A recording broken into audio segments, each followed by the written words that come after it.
Ladies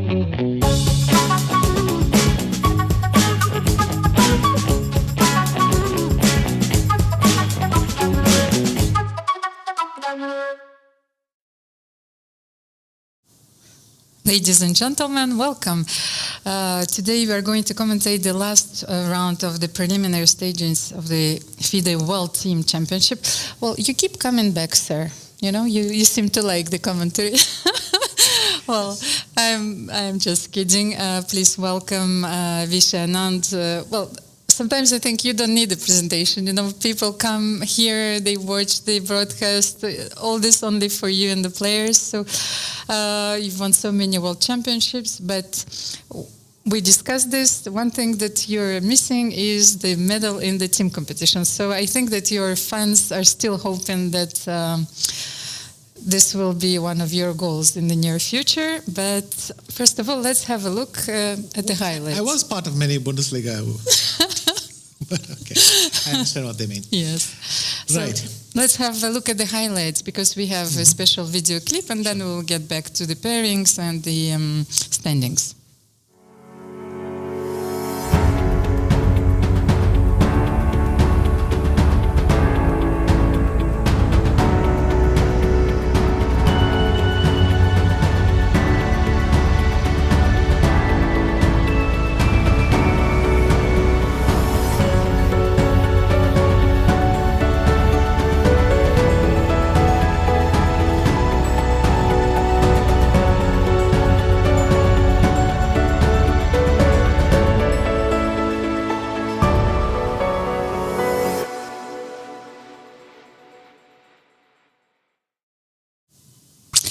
So, as you saw, the tournament is taking place in Jerusalem, in one of the most beautiful, mysterious, old cities in the world. 12 teams are competing for the World Championship title.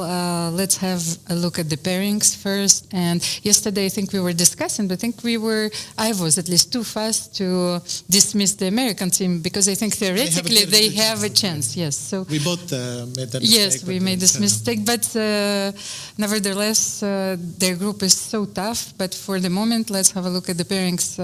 The Pool A, South Africa is playing against Spain. So if Spain wins this match, they will qualify for the final stage of the tournament, and it will deprive Netherlands of the qualification, because only if Spain loses, Netherlands has a small chance, but I don't know, it depends on the tie breaks. They need to beat Ukraine today, and France is facing China, the leader of this pool. They are unstoppable. Yes, Visha? They won all their 4 matches. And they've gone through this tournament like a juggernaut. Yeah. To be honest, I'm not expecting South Africa to upset Spain. Probably the South Africans, for them it would be nice if they could take away a win. But I think the match, once again, they are the huge underdogs. But I was thinking, this is the whole purpose sometimes of these tournaments. So we are looking for some major upsets like in the World Cup, because the system reminds us of the FIFA World Cup. So, of course, there are more groups there, but it's basically the same format. So you never know. You never know. That is true. Let's have a look at the pairings of the Group B. This group is really very tough, and I realized this morning when I was going through the standings that actually I think apart from Uzbekistan, they won convincingly yesterday, and I think they qualified already. Like every team has a chance. That's right. So Azerbaijan is playing against Israel, Uzbekistan is pitted against Poland, and the United States of America is facing a very strong team from India. And this will be a bloody round. Yes. As I said, I expected to follow the B group for excitement, but I was hoping that Pool A, they might feel free to experiment. So still, I think there will be very exciting games. So far, we have not lacked any in this tournament. And actually, there is something on stake, even at the first group, because it depends on which place you will end the tournament, who you're going to play. We will show it to you in a second. So the final stage will be a different format. So the teams will play the quarterfinals, semifinals, and the finals. So let's have a look. So the winner of Pool A will face the fourth place of Pool B. So sometimes, well, as a second place finisher, you're thinking, okay, who am I trying to avoid? Or, of course, the teams are going to play till the end, but you never know. So you might end up with a very favorable pairing for the quarterfinals. That's true. But then again, it feels like that's getting too far ahead of yourself. I think today India will be very happy locking in qualifications. Same, I think, for Israel. Azerbaijan, Uzbekistan, obviously much more comfortably placed. Mm-hmm. And the US and Poland are hoping for that crucial win, because it's the only thing that gives them hope. I think if Poland wins, they're through, unless both, of course it's possible, both India and Israel win. So the round has started already. Vasily Ivanchuk is having white. Now you have Maxim Vachier-Lagrave on your screen. We have a small video prepared for you because, in the spur of the moment, it was not easy even for us. But, I think this was one of those esoteric moments where I didn't really understand how could it happen. Mm-hmm. Before we start analyzing the games, let's get back to yesterday rounds. We were analyzing the game between the end game, especially this fascinating end game. So please pay attention that at some point the whole rook was on priest, so both players haven't seen. We were concentrating. Yes, here it comes. Yes. White now. So we were concentrating played on H4. Yes, yeah, well, we were analyzing it. Yes, we were analyzing and them. Now Anton is going to play it. H4. Ignoring the fact that his rook is hanging. Oh my God. So this was very dramatic yesterday. And actually, I don't think that he realized it now. When did he realize it? Because nothing in his body language shows that, has seen it. Why would you realize it? If essentially, I think both of them, they just moved the bishop back. And they did. I don't think Jules even noticed which square it went. He just pushed it back because he's waiting for H4 and then he wants to put it on G4. He's seen this fortress and that's all that dominated his thoughts. This is simply incredible. I spoke to Jules, of course, in the evening. He told me... I would not have had the courage to speak to him. No, but we were having dinner with the French team and he told me that he received probably thousands of messages asking him if he, of course, if he was aware that the rook of priest. And he told me that it's a very interesting piece of information. He told me that during the game, he was thinking when he was moving his bishop, I should put it in a square, always in a square where I attack his rook. So at some point, my opponent might forget it. So I don't even know how to explain. It's absolutely mysterious. Good advice is to put your rook on dark squares always. Then you don't have to think. Exactly. Rook B4 and you don't even have to think. And the next move could have been H4. But you still don't expect this to happen.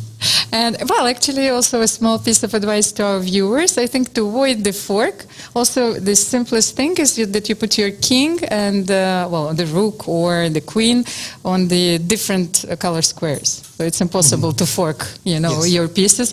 I'm afraid of knights since I witnessed a dramatic fork in my game where I was a queen up. So, I'm always careful nowadays. So, okay, let's get back to the games. It is a crucial round, especially for the teams competing in the Group B. Group B first, just to see how, because these results actually...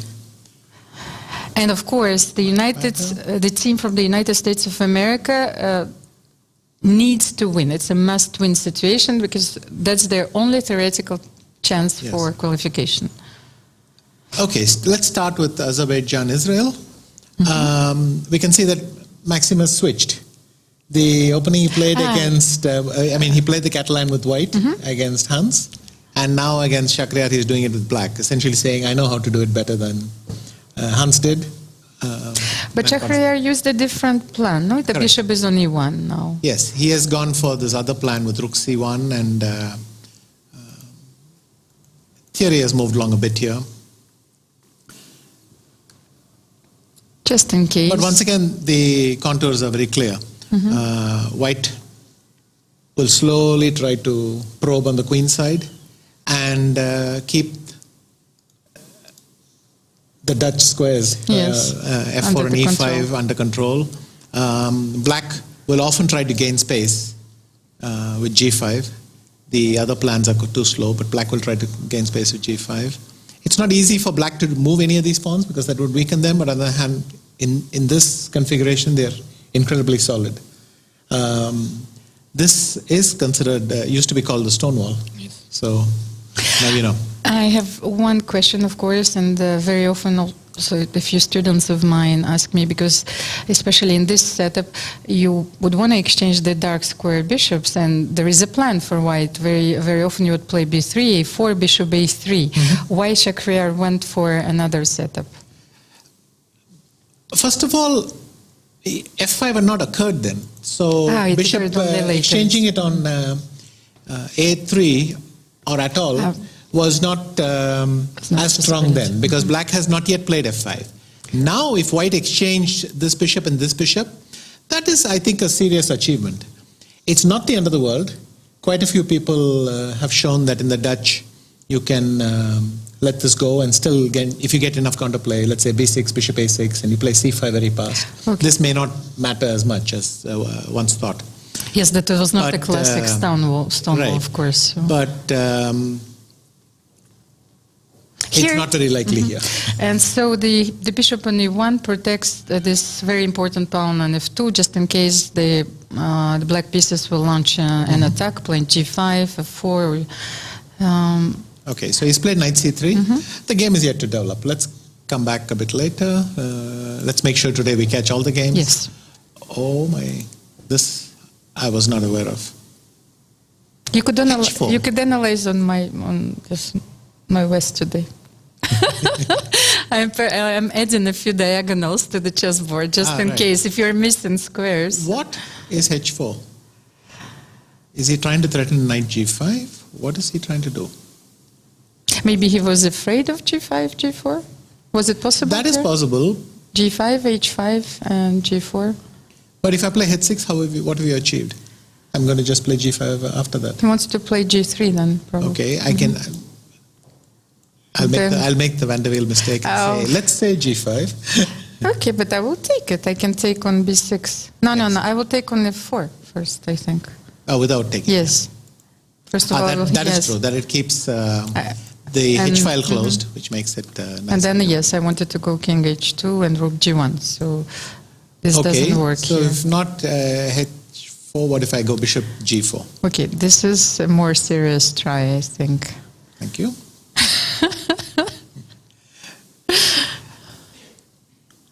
What am I here for? If g3, I don't know whether I will play rook a8 or knight h3 check. Knight h3 is risky because that piece might not come back. If I now step away with the queen, the pin is already gone and rook h1 is coming. So h4 might be an interesting move. I never seen this idea. But can you try bishop g4, g3, and now that you developed your bishop, simply knight e6? Yes, you can. And then queen c2 anyway? Then you lose, then you lose the... Well, you actually don't lose a piece, funnily enough. No? How is it? This would be a cute blunder because you don't lose a piece, but you lose a pawn. Okay. But okay, is there a variation like in Giocopiano where bishop g5 is trapping your queen here somewhere? That's the idea of... yes, but here you have a few squares. It has a few squares. However, this bishop is not looking very impressive after this development. So imagine I go king g2. Yes, here it's actually very interesting because but the knights are also a bit clumsy. It's hard to evaluate. I wouldn't rush with this anyway. I guess you were more interested in showing the point. I think if bishop g4... Well, this is the thing we have to see. I like g3. Yes. So I don't like knight h3 check. But you wanted to do what? Knight e6, yeah. Well, why not go king g2 and then move the queen and try to uncoil from the situation? This knight on b6, is a very peculiar looking It is slightly piece. awkward Yes, there. I don't think it's the dream square, but of course it could reroute itself to a better square like d6, or perhaps wait for rook, allow the bishop to develop, which is what it was doing on knight b6, bishop g4 and rook a d8. Bishop g4, g3, and then can we go knight h5, which is a very strange square for a knight here. That feels bizarre, to be honest. But I wanted to be able to sacrifice it at some point, but you will play king g2 anyway. Yes. Even though white is having some trouble. Oh no, rook a d8 would allow bishop g5, wouldn't it? No. If you go bishop g5, I could take here. Okay. Whereupon you have to go back, and then I come back for more. Okay. Which should about clinch it. Well, can I still? Yes, you will have two pieces. So that is not advisable, but I think I would step aside, play rook a e1 and then knight h2 or something like that. And now, by the way, why black has to play h6 and stop it. No, I don't like this knight h5 at all. We have a move, so let's see what it was.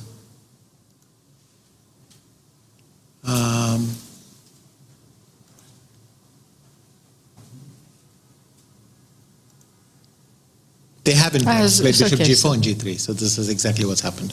Okay, let's move to the next one. This is Gusainova against Borukovsky, Avital. Very solid position.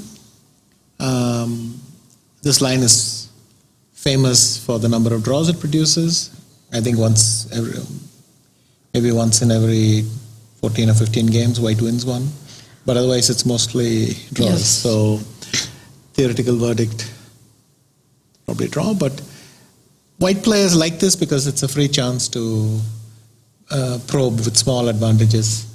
But as I said, the conversion rate is incredibly low. When you put the position like this, with all the pieces on the first rank and on the last rank, you might be under the impression that only a few moves have been made. Like only somehow the knight landed on e3, but actually 12 moves have been made. And then let's have a look and show. This is a variation which avoids the Berlin ending, which doesn't allow... there are multiple ways you can bishop f6, I think, but this is... the recent theory. And now black reroutes the bishop again. That's the idea. If white comes after it, bishop you f6. can play bishop g5, g5 bishop f6, many moves. Both are okay, I think. And white goes queen e2, d5. So you take the bishop this way. King h8. White is forced to capture, rook c8. And believe it or not, white actually wins some games here. It looks dead equal, but the latent advantage of the two bishops allows you to make, like I said, small searches. You can try every once in a while. I don't believe the success rate is very high. So, solid line. And then the fourth one is Evgeny Postny against Mamedov. He's going to lose a pawn, but he's probably got some sharp counterplay ready. F3, perhaps. My guess would be knight h5. So that you kick the bishop and try to play f5 and generate some activity. No, I was just thinking, Azerbaijan, if they make a draw in this round, they're qualified. They're through. Yeah. Yes. So that explains the strategy. Not the strategy, but I was a bit curious why white in the game that we analyzed went for this variation. It's risk-free. Yes, so that is one. One of the explanations, of course. So that is this match. Let's move to Uzbekistan, Poland.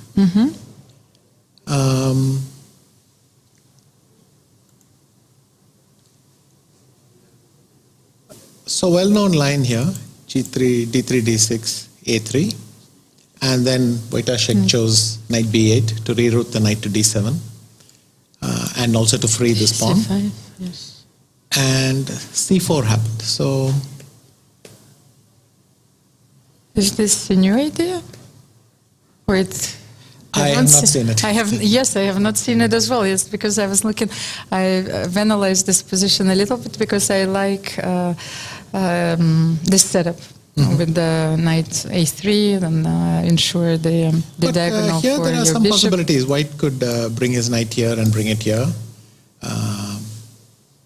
which clears up for the square. He can also bring it here, go here, and put it on E3. And from this square, just keep the tension on the D5 square. There are possibilities to work with B4. But then So quite a few plans, and of course, the when and how you do it matters, but quite a few decent plans. Then the question that I have is the following. So, for example, you will try to reroute your knight, and I will be able to defend my pawn on E5, and then before you will jump on E3, should I play D5 and have those pawns E5 and C5 against the D3 if you take on B2, A3, this kind of structure? Yes. Let's say on the other hand, yeah, as you mentioned, if I leave the knight on F3, then you need to protect E5 before you can do it. I might also consider bishop G5 as a feint, just as I pretend that bishop F6 is a threat, and when the knight moves, just bring it back. Of course, black could then play king H8 and try to play F5. We'll see. We'll see what's happening. Can you just bring the computer a little bit closer, because I'm struggling to see anything. Yes, it's much better. Otherwise, I will concentrate on that board, of course. Right. It's much easier. Okay. No, I just didn't want to stop in every opening forever, because we do want to catch all the action. And he has gone B4 already. So direct, I mean, he didn't try to set it up and all. He just went for B4. We'll get back in a second.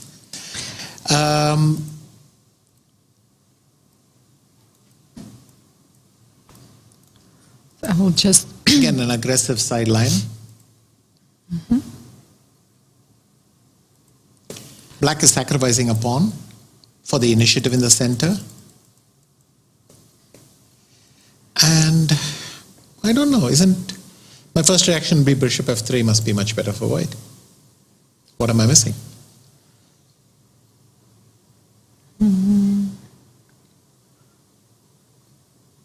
Well, I think for the moment you have to think about your knights as white, no? Like B1 and D2. Well, this one is coming here next move, and then the other one's coming behind. I mean, in fact, that's what white is doing.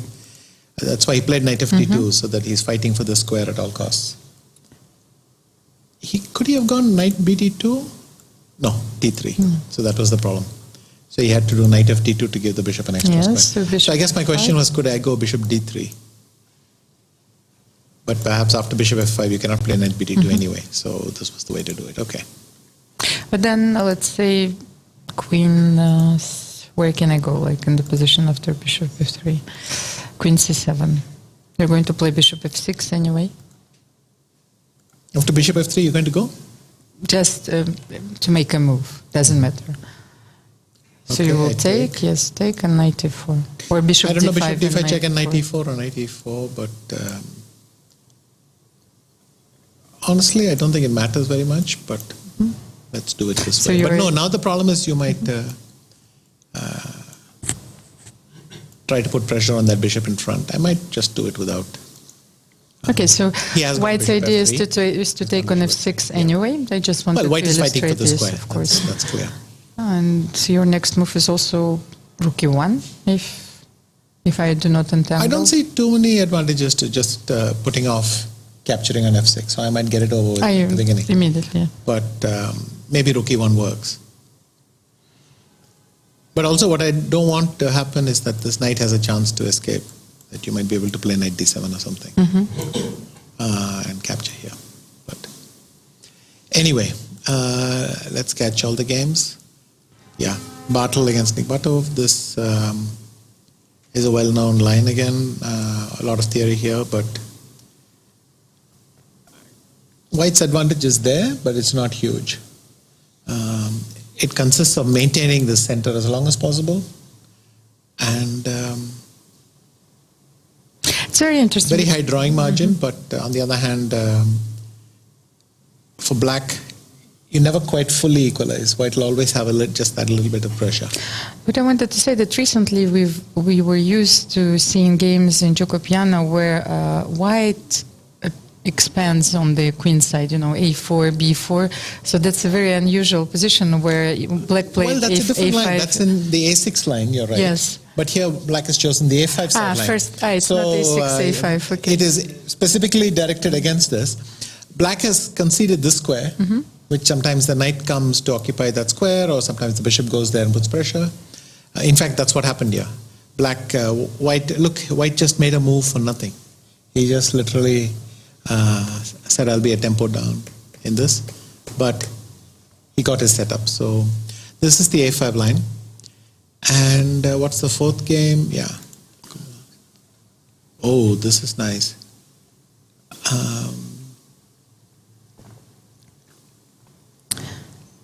This looks like one of those positions where the Dutch simply looks unplayable. White played c5 very early, yes. Yeah, but this is very clever because he's doing it as a pawn sack, and then after cd4, the compensation is so overwhelming that Black cannot really capture that. And White has solved the problem of his double pawns. He is and knight g5. I don't know what the evaluation is, but I think this is a huge start for Poland if this game is what I think it is. I mean, this is huge. So this is the last game of the match, or we?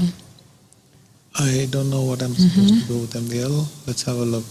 Something happening with MVL.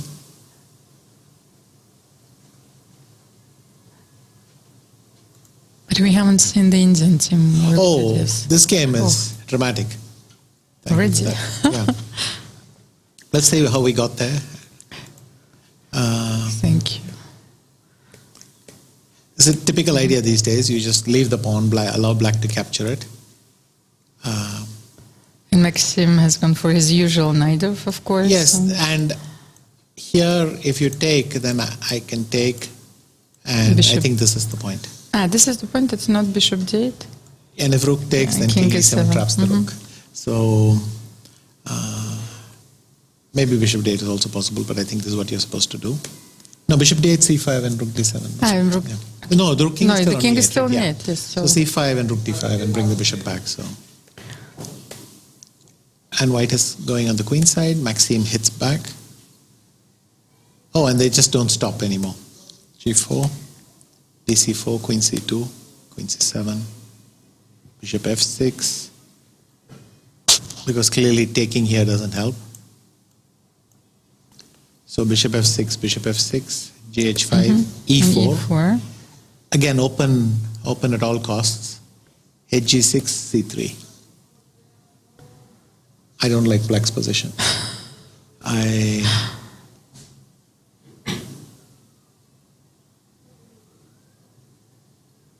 But on the other hand, the H file is not really opened.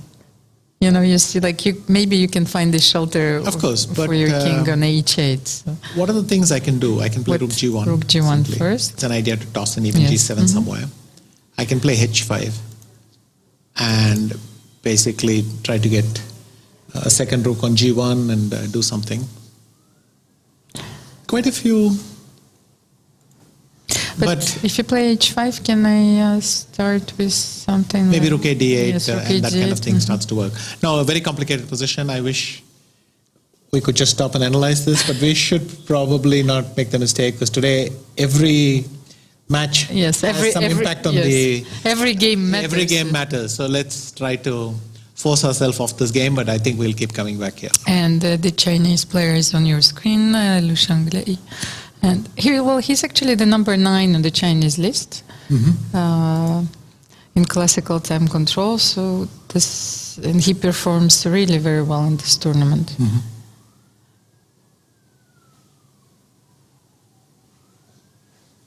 Okay, what we have here is pure opposite side play, except the kings are on the same side. But white's going to play b4, b5, c5, a5, whatever, smash something on the queen side. Whereas black is going to try to use the fact that he can start to leave pieces hanging even. After something like this h3, black doesn't even have to react because hg4 is such a risky move. So black will try to stir up something on the king side. But it's like a Queen's Indians attack reversed. Is how did they exchange the dark square bishops in this line? Well, it happened in this funny way, bishop yes. a3, which is, again, modern chess. e5 takes, king takes. That's how they got here. So he was trying to trick Vidit in the opening? And I've seen the idea before, and trick is probably too strong. I don't know if... to confuse maybe with the move order, let's say. Maybe it is better for white, but bishop a3, I've seen it. Someday after c4, c6, bishop a3 is quite common, and then black sometimes plays e6, king takes g6, king g7. Here he's already included h6, it doesn't seem to matter. I wanted to show you one idea. Because he's gone h5 later anyway. So here's one plan. I can go queen e6, h4, h3, and then bring this knight to the g5 square so that it keeps f3 soft. Another plan is, like I mentioned, knight g4. Actually, yes, because I've played so many games as a kid. I like the plan which started with knight g4, and when you play h3, you simply leave. You leave your knight there. We can show it, of course, and then for instance, here, let's say knight g4. If I take, you have queen h4. I wanted to show you one game. And if you go h3, I can play queen d6. Now, if you capture, this might be very strong for... then again, I have knight f1, which now complicates matters. But what I wanted to say is h3, queen d6, I can also play knight f1 and say, you're not doing anything. So, a couple of plans. Okay, Vidit has gone for queen e6. So here we are. Oh, in fact, they included a6, queen a3, queen e6. So Vidit wanted to stop knight b5 happening first. And now he's gone queen e6. And the plan I've seen somewhere is h4, h3, forcing g3. Then rotate this knight to g5. And play bishop g4. And suddenly the number of defenders for the square is dropping. That could be what he's trying to do, because clearly now the dark squares are not an option. What should white do? The a5, knight a4 is a plan, because it allows me to bother you with knight c5 whenever I want. Somewhere queen b4 could be an idea, or b4, b5 simply, and smash open the queen side a bit. But I have a feeling that black will be faster here. You may well be right. I wanted, if I may allow myself a small digression, if you can get back to the initial position, because what I think might be White's idea here when he played knight f3, d5, e3, knight f6. So just a second, because I wanted to show you a game between Lupulescu and Mamedov, just a few moves, so till after knight f6, and then c4, bishop b7. It was a very interesting, just something. c4, bishop b7, b3, bishop f6, a very interesting line, knight c3, knight d7, here. And white played bishop b2 here. And then I was looking at the position, I was thinking, because Shahriar Mamedov went on winning this game, and actually the best move in this position, you know what? Bishop a3. Bishop a3, yes, that's what I wanted to show, because this is one of the, not the similar ideas, but you can make a... you can extrapolate, but what I liked about this, that you should always reevaluate. When black played this plan with bishop b7, bishop f6, knight d7, then your bishop is much better on a3 than on b2. Okay. So it actually yields white huge advantage. It's that big? Yes, actually bishop a3 is a very good move, almost close to +1. Wow. And of course, When psychologically you are ready for one setup, of course, you almost automatically you put your bishop on b2. Yes, this happens quite often to me. Sometimes you'll have a knight on f3. If I have the same knight on g3, now I'm confused. I had this with Arjun Erigaisi. That one of my knights was slightly different. And so the same Meran which we were playing, his knight was on g6, instead of being on f6. And so the same Meran which normally looks familiar and has familiar ideas, something was missing, something was out of kilt. Okay, let's continue. This game also we will be returning to a few times for the sheer excitement. But Nihal Sarin is now, he was on his way to going ed4 and bishop h4. But black has played knight e4. Also a very thematical move. In this position you have to occupy this square. Yeah.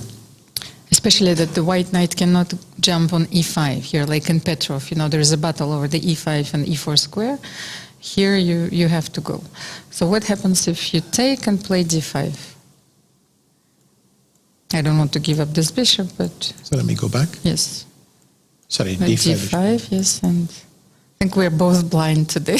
Yeah, bishop f2, but I keep playing b5 and this pawn is just a soft target. Yes, I don't like this. Yes.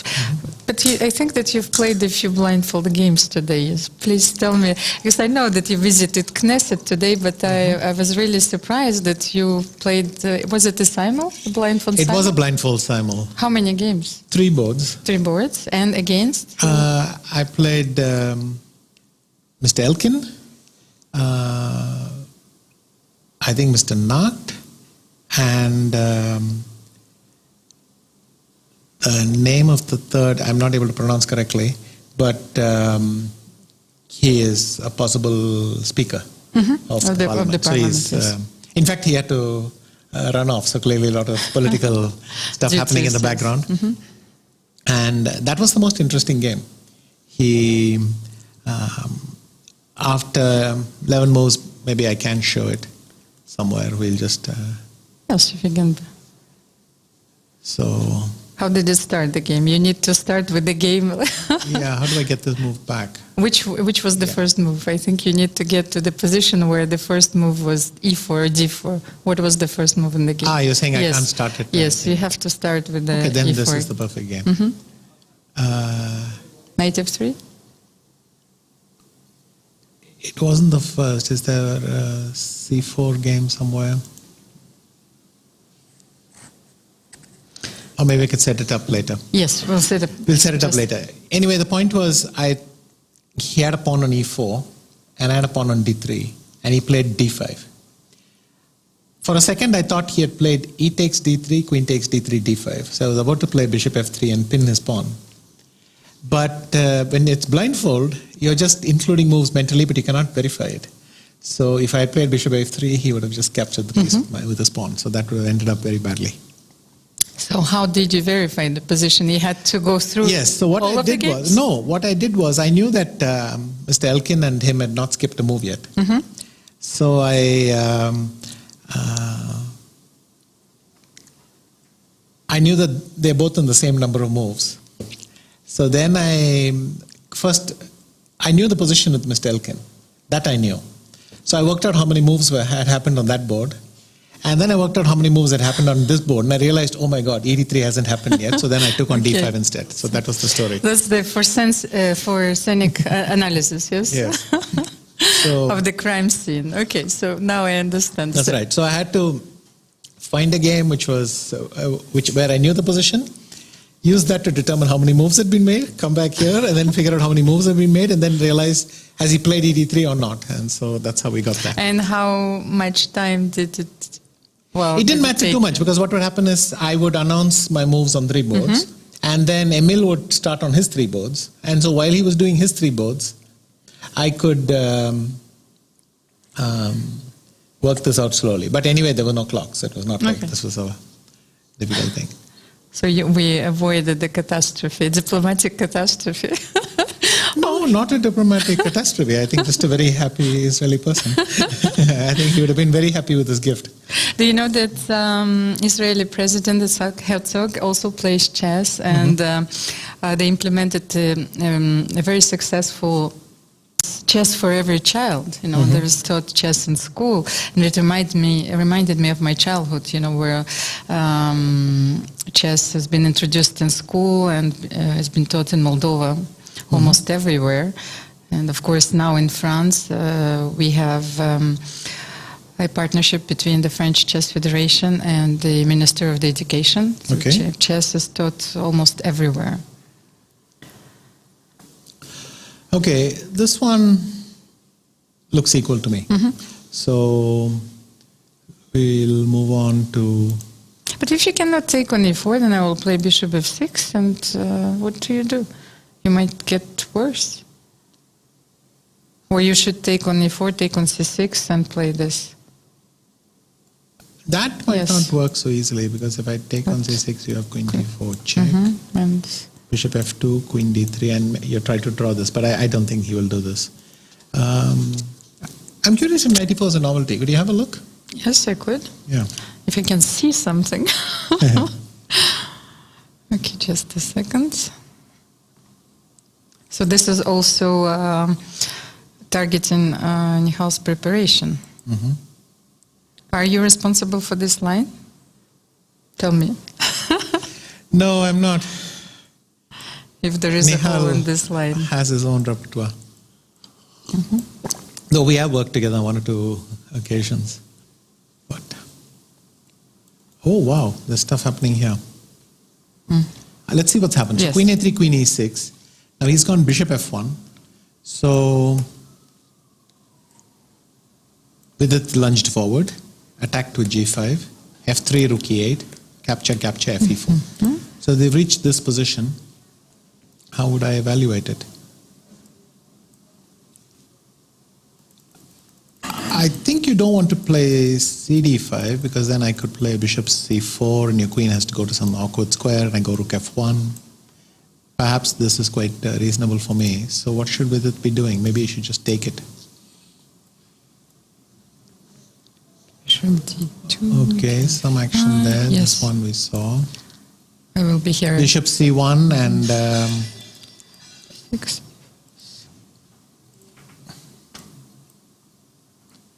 what happened here? It was this one.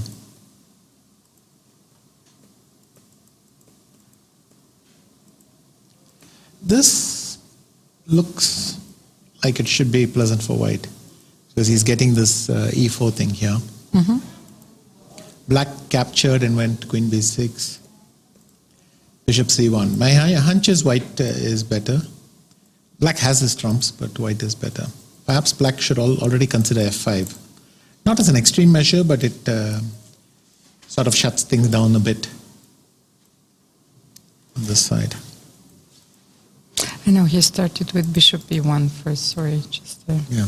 I have to get the position. And the fourth right. game, oh wow.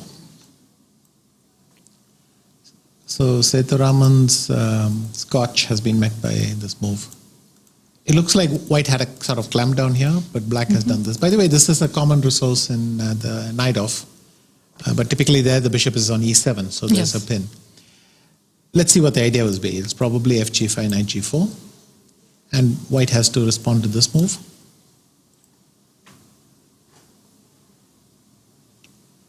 I could step away, but then hg5 is very strong as well. g5. This looks very strong for black. I don't know what... fg5, knight g4, what can I do? To be honest... Rook e1 maybe? Yes. But then black has succeeded in capturing the square. If you wanted to get back to this game... No, I can do this, attacking the rook. You play f6. Is it a draw if I do this? Knight h3? And then you go back. Knight h3, but anyway I have rook h1, but knight e4 may be more of a problem. On the other hand, I can't take on f6, but I can take on a6. looks like I'm improvising. So my guess is Setu has been surprised here or he just miscalculated something.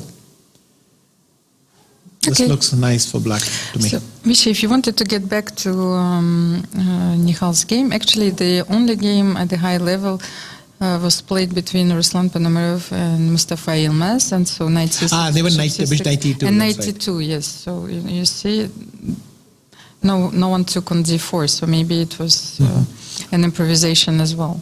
Right. Or okay, let's go back to this one. This one's clearly the classic of the day. Even though in a group where it may not matter. So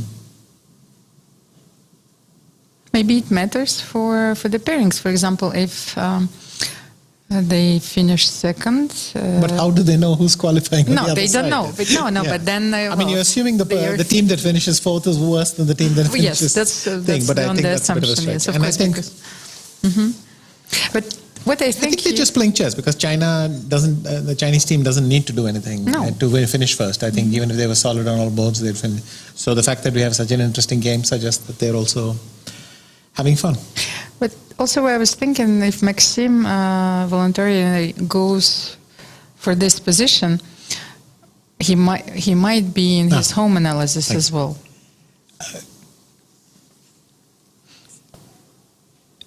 Is that his name? Yeah. Okay. Yeah. No, don't you think that might be analyzed at home? It might be analyzed at home. Nothing surprises me these days, but this does look pretty far down the road. So they might be out of theory as well. Also, do you see, let's forget about analysis at home. Do you see a move for black? Okay, let's show the queen h5 and rook g1 is the threat. Yes? I think the immediate threat is bishop g6. Yes, because the square is covered right now. But yes, you're right. Yes, bishop queen g6, h5 would be thinking rook g8. Queen h5. My original thought was queen f4. Then you could do rook g2. Because you not only attack here, but you clear a square. Because if you don't do this, what do you do? Because I'm threatening queen h6, which is very strong. So let's say you go rook g2. Now I go queen h6 check, king g8. And before you can take on b2, I pin you.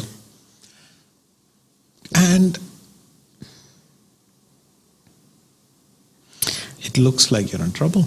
Yes, because I wanted to defend with queen g7, but you're mating me, I think. I didn't see how either, but...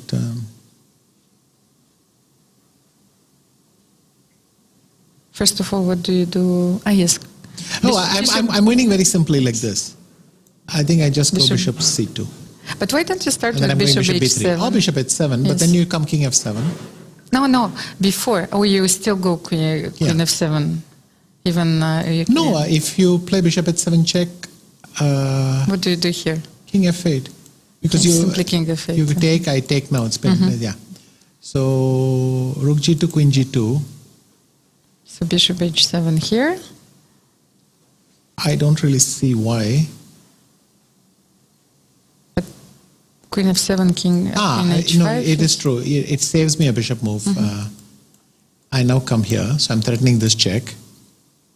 And if you go queen g7, queen h5 is check. And now you must walk to one of these squares. You're not going to go to this square, so you go here, and now I win a piece with queen c5. So let's find another defense. Yes, if there is one. I will check. Maybe I'm more pessimistic than I need to be for black, but what is the current position actually? Let me just click and get the current position, because otherwise we have a tendency to wander off. Okay, this seems to be the current I have position. another move for you. Because I'm not very good at defending, but since bishop g6 and queen h5 is the threat, can I play rook e5? And simply cover the square, and I just realized that it's an attack on your knight as well. So what do you think about this move? Looks pretty good actually.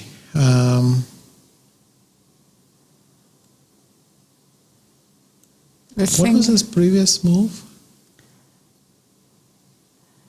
See, but you have to calculate these positions perfectly, because I know by experience that every move can be fatal. He went on g4 for check for the thing, and bishop. Yes, you're absolutely right. Rook e5. Rook e5 might save him for the moment. Maybe it's not. Yes. Yet. There we are. Okay, so he goes for all rook French e5. people think alike.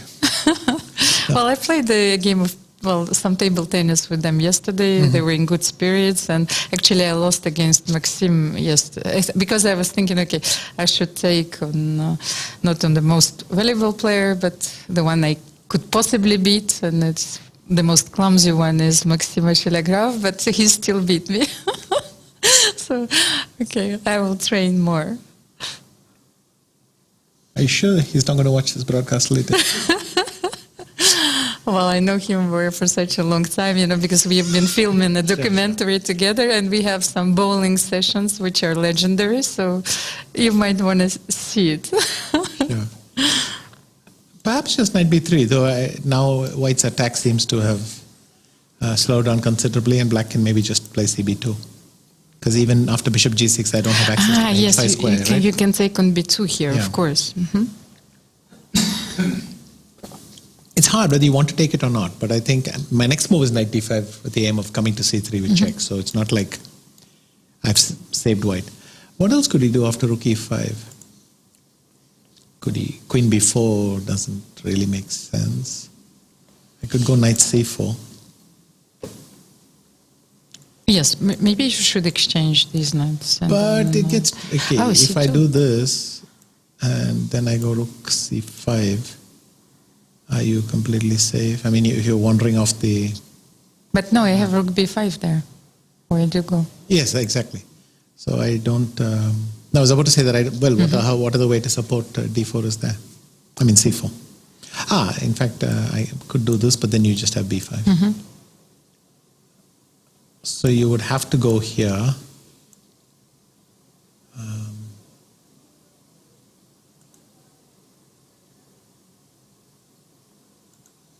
Because if I go here, you go check. And then... I'm probably mating you. This is not going to end well, but anyway, let's have some fun. Queen e8. Queen e8, it's better. And then I'm going to claim that I saw all this and I'll play queen b7.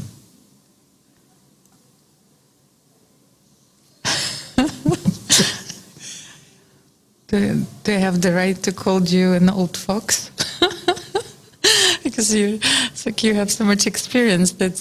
Come on, I walked you down this line just to make the point. Just to make the point, of course. Probably it's... Okay, so very tough moment. After rook e5, it's now Lu Shanglei's chance he needs to work this one out. We'll come back again to it. Let's just check with it. It's very interesting.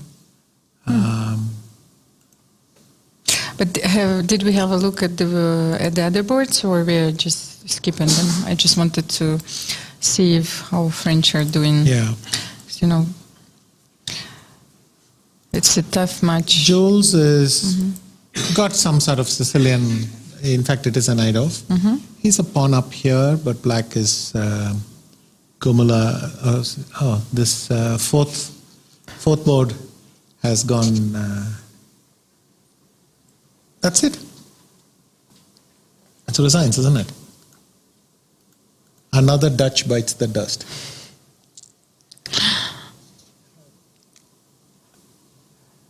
I will end up singing. I shouldn't insult the Dutch defense too much, but at the very least, if you don't play it well, it's one of the easiest openings to get into trouble. So what can you do here? Not much, 95. Not much. I'm going to take on a thing and it's over. And if you do this, I win a piece. An exchange. I have a piece up. Piece, yes. Because he sacked an exchange already to get here. So that is game over, in which case Poland gets first blood. Oh, okay. And how are the other games then? Yeah, let's have a look. I wanted to check standings. This one is probably okay for black. Even though white has achieved this e5 thing, I don't know if I want to take here. But that won't work because the knight is defended. So even after check, I can step out. And if rook e6, e5, rook a e8, I don't know what's the evaluation. But my feeling is black should be fine. I like this because you need your pawn on f4, and you will never be able to get it because you're stuck protecting e5. So yes, Poland putting them under a lot of pressure, and then the remaining Piorun is much better. Okay. Well, maybe much is too strong, but he's got a very comfortable position. Queen c5, then something queen d3, and then b4, and you get all your stuff. And but maybe I can play e5 there. No, just a second. That was the position. Maybe I can just do something. Not queen c5, you mean? You play a5, a5 first, and then. And if I go knight d2, e4. That allows me this trick actually. And you will keep your knight on place. Admittedly, I would prefer a pawn on b4, but now my light squares are locked in, and so it's a very nice position for me. Okay, so but I can try take on c5 first and then a5, or you will start with. Yeah, you have to start with queen d3. But if you have a5, now I have this move b4.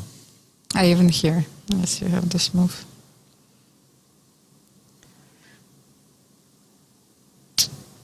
Yeah, the rook on f6 is misplaced here. You need your rook on f8. Yeah. Well, which complicates matters for if Poland is leading against Uzbekistan, then it impacts everybody back home. Let's see how. Yes, I wanted to find Israel is doing against Azerbaijan. Nabati is doing a very good job in this tournament. I suspect, though, that he is better here, but he's better against thing. Borukovsky is slightly passive. White has this nice space advantage, and that should be worth something. So Israel also under pressure, though not huge on every board. I think Mamedov is doing well. With all the space. White's solid, of course, but not really threatening to press forward. Just nothing works today. I also wanted to talk about a very special tournament which will take place today. I know that the time trouble will start soon. Can you get back to the initial position? Because today the players have a unique chance to play. 1 second, let me show you my okay, now you could get it against Mr. Kish. Yes.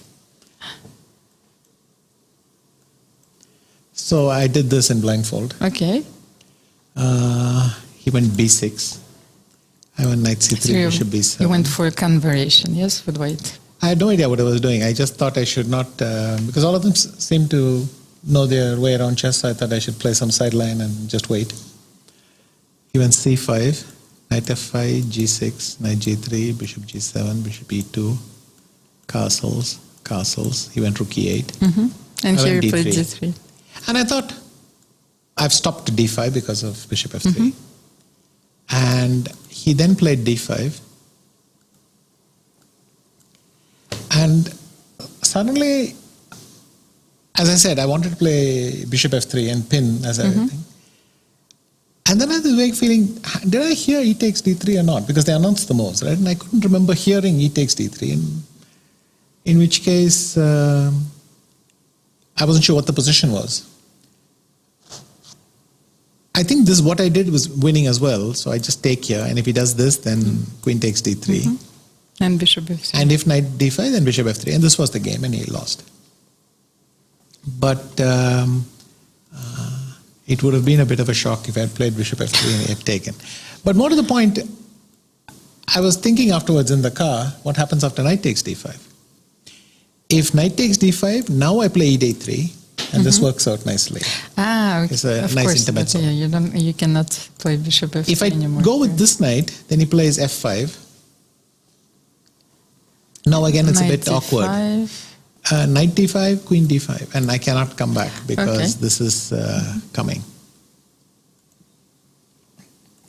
So I thought this. I suspect my next move is not necessary. Let's say this happens. My next move is not, I can play rook b1 or something and I'm better.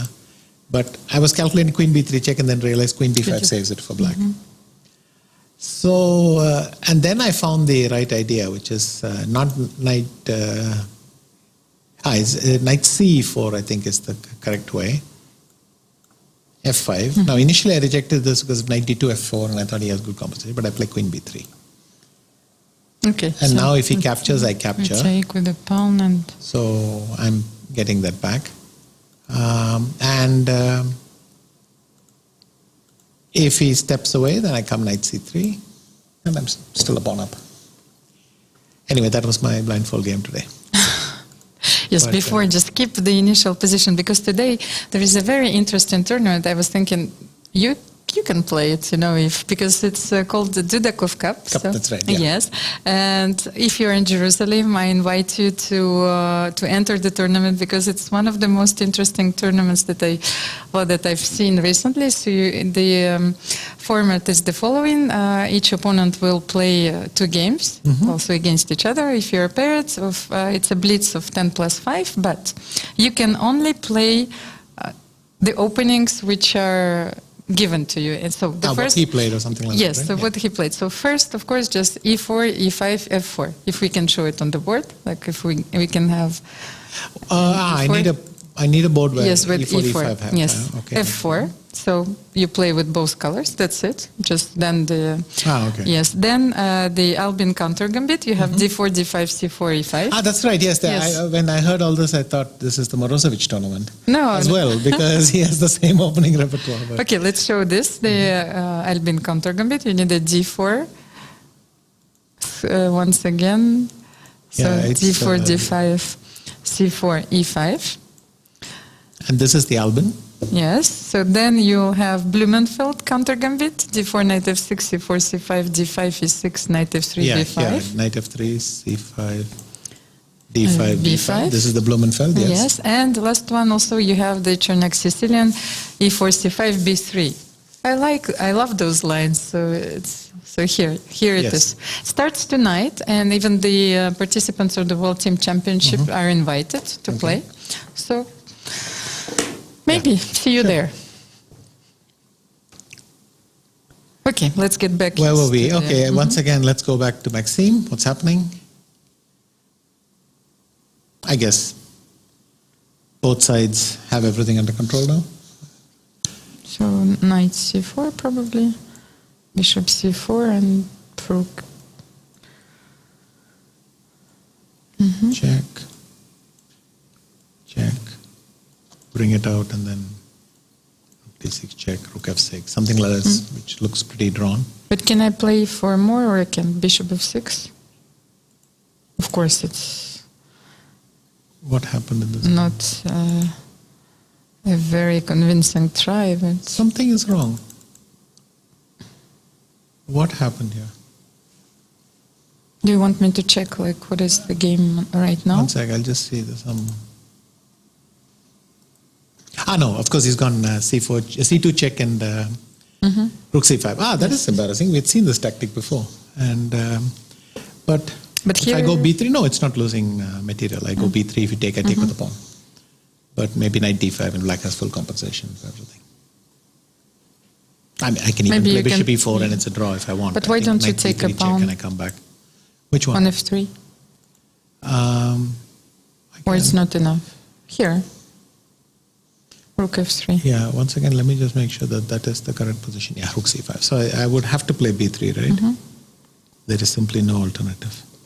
b3, rook f3, you have bishop e4, but then I can't play rook f4 and take on c4, so it's not... How did that rook adjust itself to f7? I don't know. Oh, it was always on f7, so something seems to have happened. All right. Fine, b3.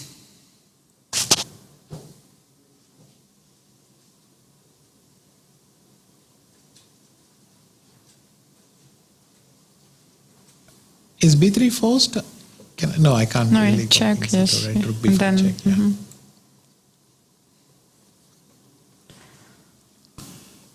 Okay. Black, I think, has very good compensation here. Still, I don't know, some move like bishop e4 keeps everything in play. And white is a pawn up. So Julie's Garamian pressing, is probably equal.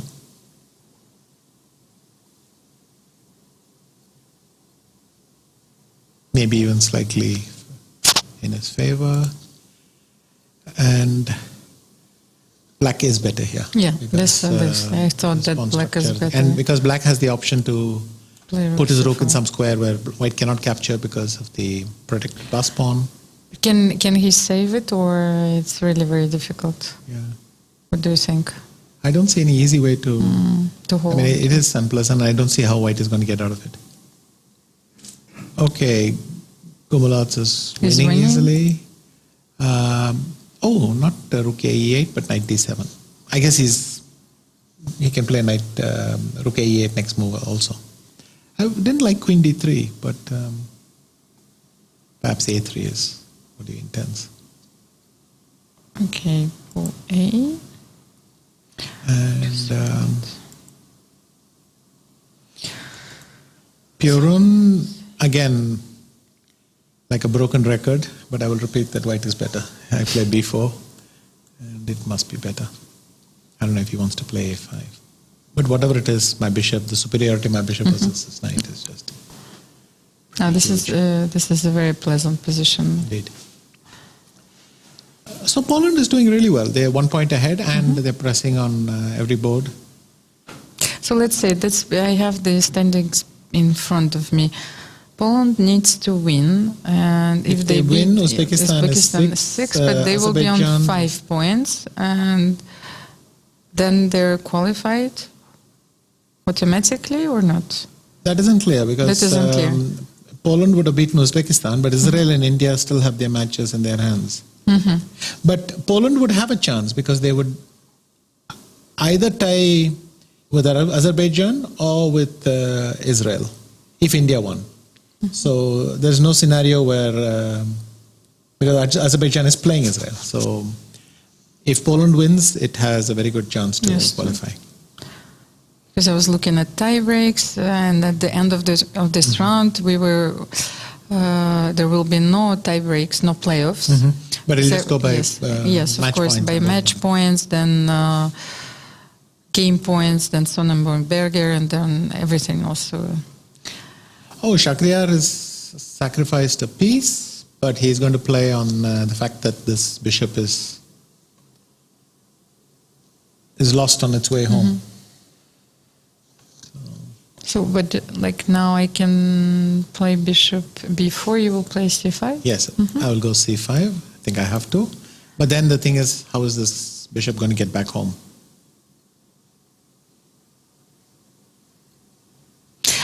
But I have an idea. What do you do? No, not before c5. I will try to play bishop a5, and if you'll take on c8, I will play bishop c7. What do you do? Knight a7 here? Well, you don't have anything else, but okay. No, I was smiling because I hadn't seen this possibility at all. I was about to tell you, Almira, I can't go to a5 because it's a double attack, of course, overload. Of course. But since you pointed that out, we might as well. Luckily, I have a move. Yes, and then d5. I think if everything was calculated by white correctly, then you have to break through in the center. Yes. Okay. Knight d6. But then it's simply I think brilliant. I have to go bishop b4. Has that happened? Not yet.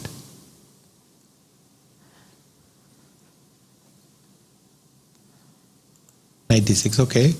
How is... I think Nabati is for choice. It's quite unpleasant for black. Not in a black is going to lose kind of way, but it's hard to make... It's much harder to make moves with black than white. And... Black is going, just to suffer for a while. And But this is a very unusual idea. I think H4. here Yeah? Rauf has things more or less as he wants them, and Gusenov has some small pressure because black is unable to capture on d5 or do anything like that. Do we have any time trouble? Sorry, you were saying something here? No, I was thinking, like, you remember we started to analyze this move h4 in the game Nabate Rajabov, and it was very peculiar at first, and then everything worked out perfectly. Yeah, it's we have to say that it was a strong idea. Here. Because white wants to play g3, and he insists on, even at the cost of some weak squares, he goes ahead with this plan. So especially you played h3 in the beginning, and then you played... Switch to h4, yeah. What are the other match? Come back to India. Suddenly it's looking very good for Vidit. A few moves ago I wasn't sure. Like I think rook e2's... He went rook c7 and then black started his counterplay. And suddenly it's not so clear. Maybe he had to go queen d6 and bringing it to some reasonable square. He went rook to g3, and now long term the problem is that bishop on f1 is hopeless. So how am I going to So get it was out of important not to take on h3, not to allow bishop g2 or rook g2. Well, rook e2 was designed against h3, right? Yes. Because not only bishop g2 but rook g2 as well. But g3 I think freezes white in position, and suddenly, I think Vidit is much better here. I'm like one of these computers who is jumping in its evaluation. No? It reminds me. I mean, just 2 moves ago, it wasn't clear because g4 wasn't really happening, and I thought white's queen is breaking through d6, so the square. Rook a2, f2 was a plan. Rook a d1, bishop d3 was a plan, and it didn't seem that. Let's say I'd gone here. If Vidit did the same, I'd go bishop d3 and I would just fight for the f5 square, and then none of this would happen. But they still have knight h5. We look away for 1 or 2 moves, and then suddenly there's a pawn on g3, which I think changes the evaluation totally. But even there, here, like, let's say, here, maybe it's also a nice square. Yes, I don't know, I'll go here, you're going to go rook yes, d8. rook d8, and then knight g3. And then e4. e4 immediately.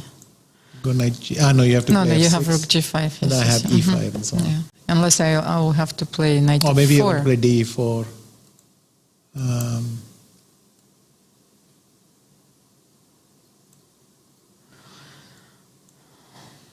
And I probably just survive with rook e5. This is too much, I think. Yeah. No. Okay, but right now, I think Niemann has lost the plot completely. All right, if that is the case, Gumulas has indeed won that game, so Poland is ahead. And there is the result in... Nihal is better. Is better? Because the bishop is locked, whereas this bishop will have to choose which pawn it's going to support and from where. It has no good squares to support. If b5 is a very passive square because it has no aggressive... Whereas this bishop is able to do... press for an advantage and defend everything, and it's defended itself, so it's a beautiful structure. I think that alone should give white a very tiny edge. It may not be enough if black is able to do rook e6 or something in time, perhaps even h5. It may not be enough. It may not be close to enough, but at least Nihal is doing well. How did that turnaround happen? He took and went d5. He went bishop c5 check and bishop b7, knight e4. Oh, just very simple like this. But bishop c5 was maybe... We didn't think it was necessary. Yes, because you suggested bishop b7. Bishop b7 yes, without and it. Then you can take on e4 with tempo, and then you play b5. Yes. Maybe Spain has won their first match. Okay, yes, we have a first victory for Spaniards, and on the other hand, Barish Daniel is doing sort of, well, maybe queen e4 now. No, it's white to move, rook e1. I don't know then if I play rook d3 or something.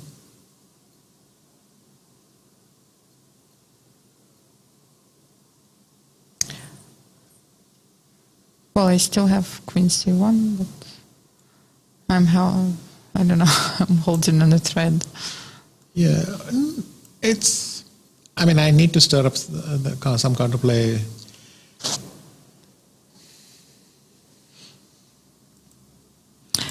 Just wanted to say that Maxime Shelegraf made a draw against Lush Anglais, so that's the first draw in their match, and all the games are still in progress.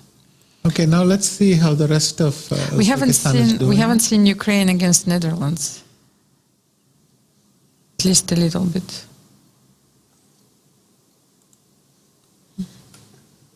Well, Vasily is being Vasily. He's just got a very small, nice edge. What happens after knight takes e5? D takes e5. Oh, and rook c8 is the problem. Rook c2, rook c2, bishop e5. Bishop e5, rook e5, rook c8 wins. So he can't do that. What's he going to do? Can he take? But then no. Can he Jordan take is on in a bad d4? way. D4? Same problem, no? Ah, yes, the same problem. In fact, it's I wanted to find in fact, it's funny because order. white can do the same thing. Black can do the same thing, but it's pinned. The queen is pinned, so I can just take it, or I can play rook e8 check. But okay, so Vasily is much better. Van Forest. Again, this is vintage Shevchenko. Throw away all his pawns on the queen side and start hammering it. I don't know what caused white to castle queen side. Perhaps what caused white to castle queen side was it was closed at the time he castled the queen side. And now it's wide open. Okay, this is looking like heavily favorable to Ukraine. Bernaditsky is a pawn. No, it's not a pawn up, but maybe he's under pressure here. GH4. Rook h1, and I don't have any rook e2 check or anything. Let's see. I go here. No, I don't have rook e2. I can take with the bishop, right? There's nothing really happening. Okay.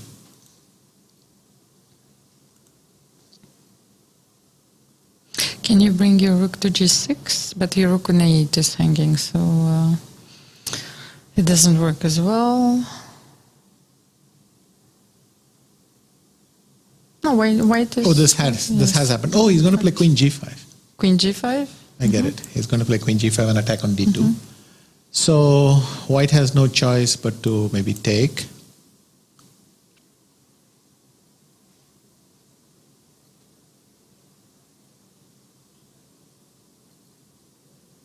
Okay, you have to take. Which? No, I was thinking about g4, but you want to take on d2. I was even thinking about g3.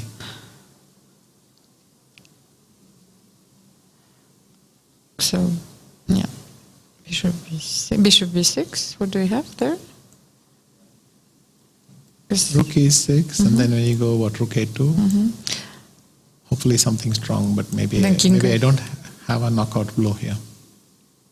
Rook f6 and queen c1. No, but then you have queen d1.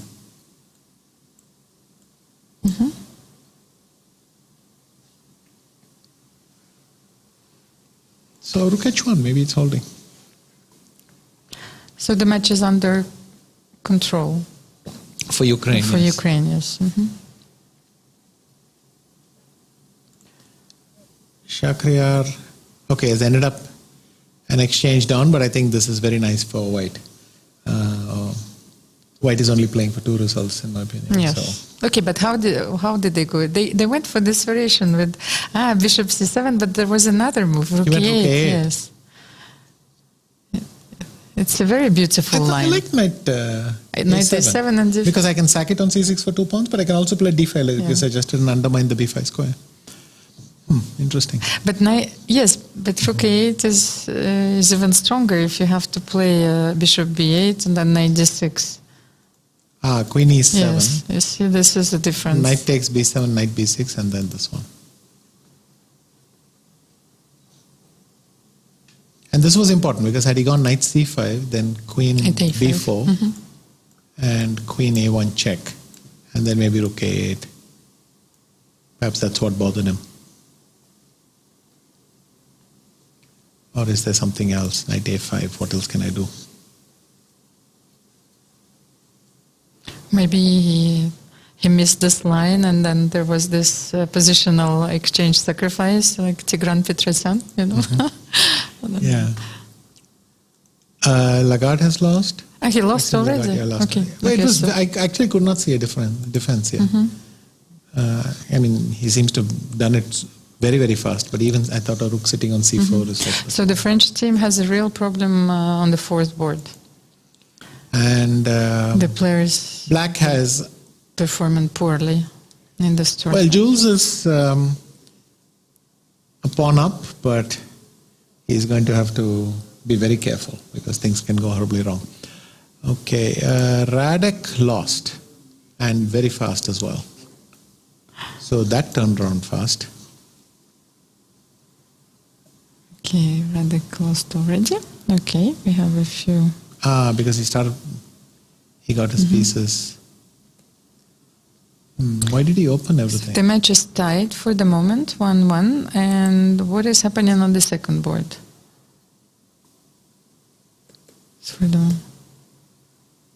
Oh, this is... Suddenly, it's hopeless, right? Oh, this is beautiful. Oh. What a nice way to cut the connection of the rooks. So, brilliant game by Vakidov, and brings Uzbekistan right back into the game. Purin is better, as I have mentioned a few million times today, and well, now he's a clear pawn up. So he's close to still winning. Pressing, and then Bartel, he has won a pawn for his trouble, and it's very solid because the rook is defending everything on the sixth, but you know, white can play bishop e3 and f4 to try and play f5. So some options. Black will have to break with c5 maybe somewhere. But then when you will play f4, I will immediately play f5, and I think that this will stop the attack for yeah, but then I'll go queen c2, I'll move rook f3, g4. Yes. You know, it's a theme. But the thing is, after king h8, if you go bishop e3, I might play c5 right away or something. So c5 immediately. Or I might play rook b6 just to harass this pawn. Let's say rook e2. Or maybe what I should be doing is knight b6. Yes. So that f4 I go knight c4. Yeah. Okay, because black is slightly better here. I would say Poland is still putting pressure, but as we have, and here Bartel has a serious time advantage, and Purin has a very serious time advantage as well. So that's clear.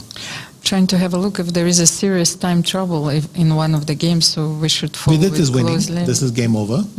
Already. That was an evaluation, but nonetheless, I just don't see any defense for black. What was this?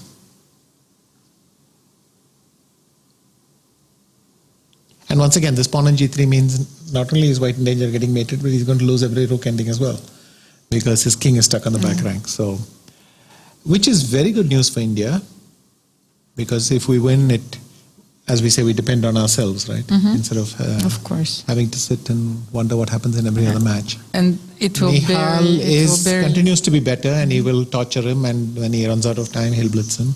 Because if India wins, this eliminates the US team immediately, and this one has worked out okay as well, because black has won a pawn here. I tried to play f5 to get the e4 square. Black has just gained that pawn for free.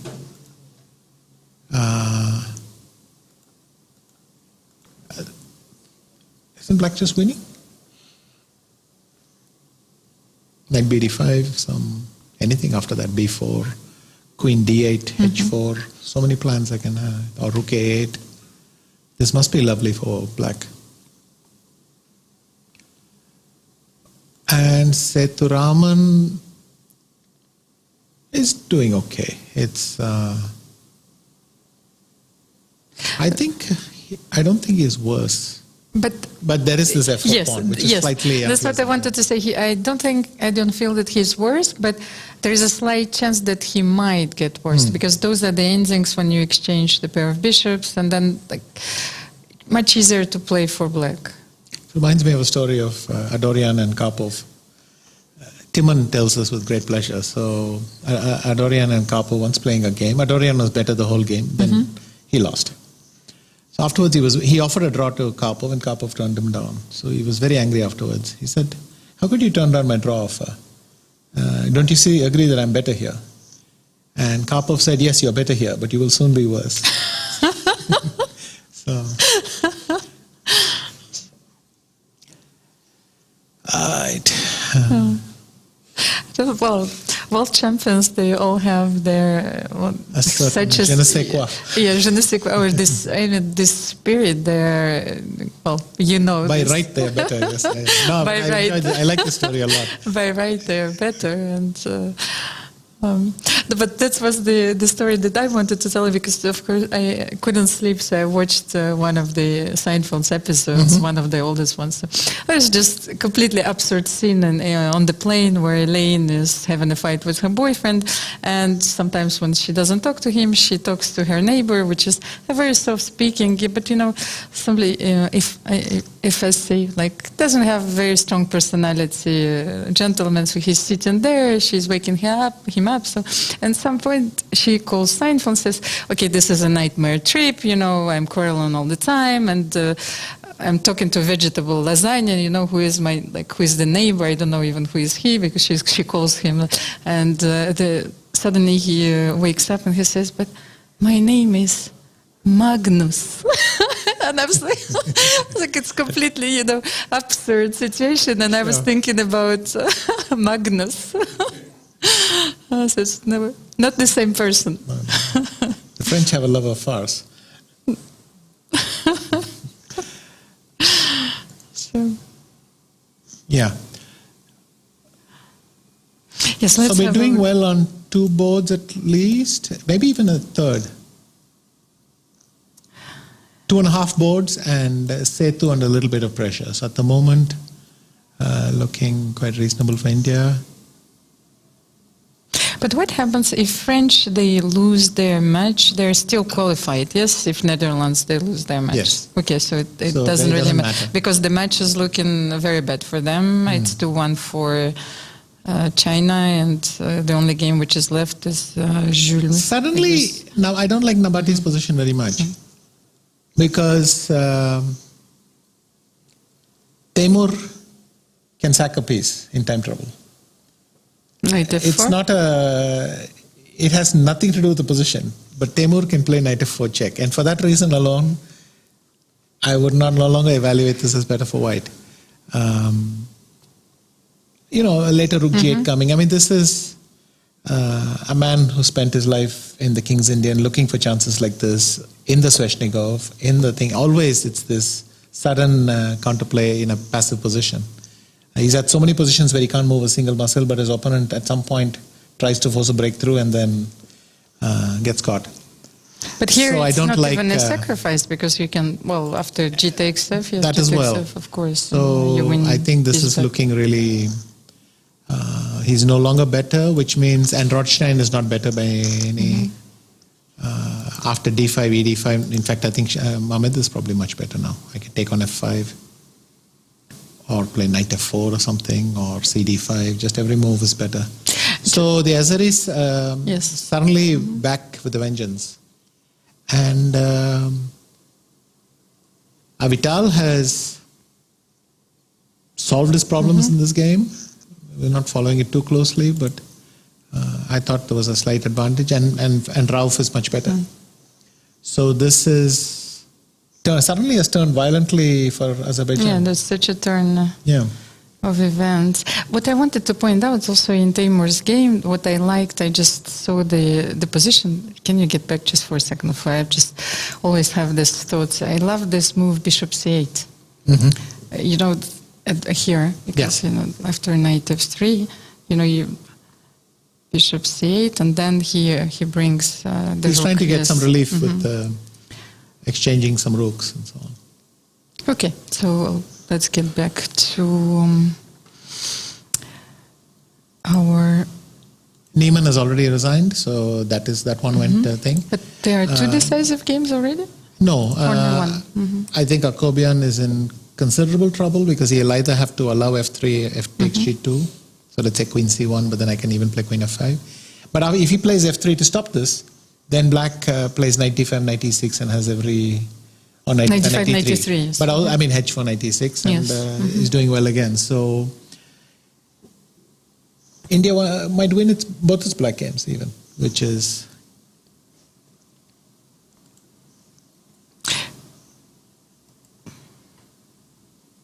The thing is, on the fourth board, I think that he might get worse if he's not already worse. Like a Dorian. Yes, like a Dorian.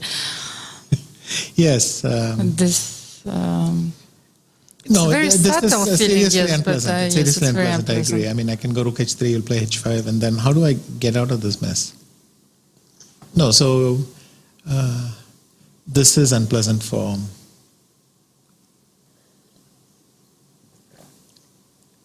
Okay.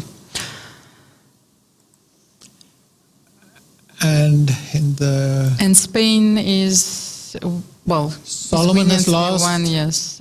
Alexei has won. Santos won. So nothing. It's only the only question is. So this is starting to look much. No, because of black's knights here, I'm suddenly not sure if we can talk of a. But queen d3 is a good place to start, right? Because it now brings the other knight to f5. Here, sorry, I mean. I'm just so Netherlands and South Africa are eliminated. Yes, because Spain is winning and their fate was in their hands. What else do we have? 51 seconds for Vahidov. Yeah, but where's the... Now suddenly black is threatening rook e1 check. So I think white would have to take it. And with every exchange, the win doesn't look that clear. Maybe we should have followed this more, but somewhere white seems to have lost the plot. Oh, queen b2 is not my favorite move. I would like to keep the queens a bit more, maybe queen c5 or something. I would not have given it so fast, or queen a7. I think it's a pity to swap queens this fast. Anyway, let's see what his idea was. Maybe he thought didn't that go bishop d5. Another thing I would say is why not rook a7 and try to yes, exactly. That's what I harass thought. that pawn, right? That if you take on b2, then he thought that he's going to win the a5 pawn. Oh, he tried to pin a knight and got his own thing pinned in the meantime. Well, this was clever, but still not good enough. So let's say bishop b6, rook c7, and rook e8. Rook f4, the problem was rook e8 check, king e8, bishop b5 check. Bishop b5 check and attacking this, right. So he's gone rook e6. So just take it, bishop b6, rook c7, then you will have to play rook e8, rook c5. No, that's the only way. No, what I think might happen is king e7. And then start jumping with the knight. Knight f6, of course. It's a better option. I mean, I don't know, I can do this. Knight f6, bishop f3. But rook c3 and rook a3. Yes, and then I go... g5 you want to go? Or, yeah, g5, g5 first, knight d7, rook here. King d6, maybe this didn't really work. I thought I might get a third pawn here. Second pawn there, but...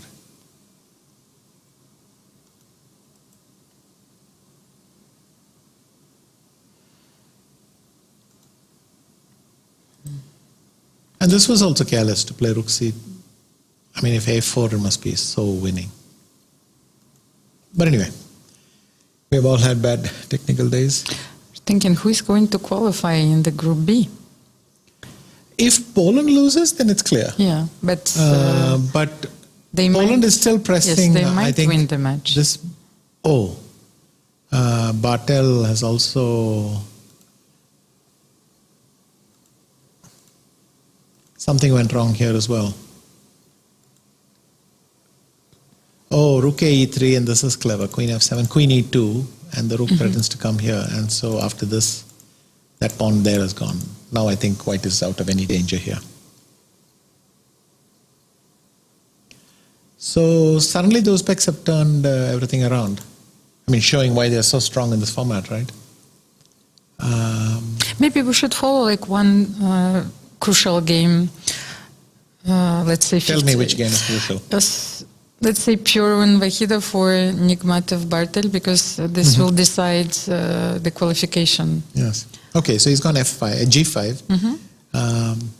His point must be that after King E7, he can just go Bishop G8. Yes, and you don't have Knight F6. Correct. So he's taking away the key square there. Okay. G5. Let's see what happens. King E7. By the way, let's see how is this match going. He's gone H4. Bosny is a very good defender, so he might. What? Oh, Borukovsky suddenly got into major trouble. Oh, in fact, the position wasn't C6 was very strong. And then you have Queen C4. Yes, and if Queen C4 is coming, then it's hopeless. No, I thought here. Why didn't he play? Oh, he didn't play Queen D7 because of Knight F5, and so he wanted the option to keep that.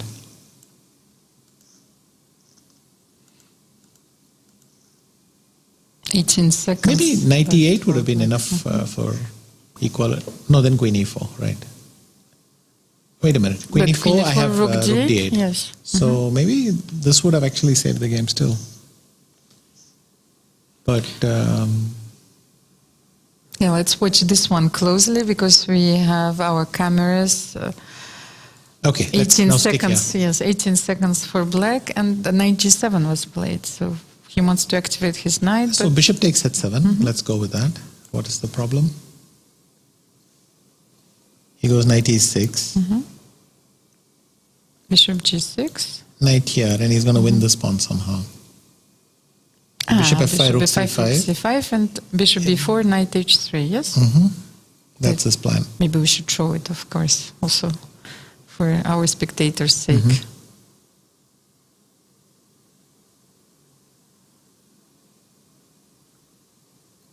Is there anything else? Bishop B1. So you want to play Rook B5 at the end? So yes, H3? But you can do it this way. You can start with Rook C1 check. I have to go here. And then he goes Knight H3 check. King G3. But then... I want to play H4. Yes, and I want to do it as well. But, you know, when two pawns like this, maybe Purin's... maybe you have to say that Vakhidov defended very well. What happens if white simply improves his king, then Rook C2 check, so it's not easy.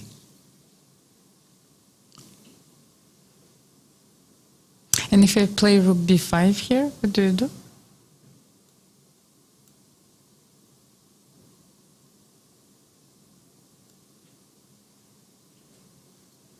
F5?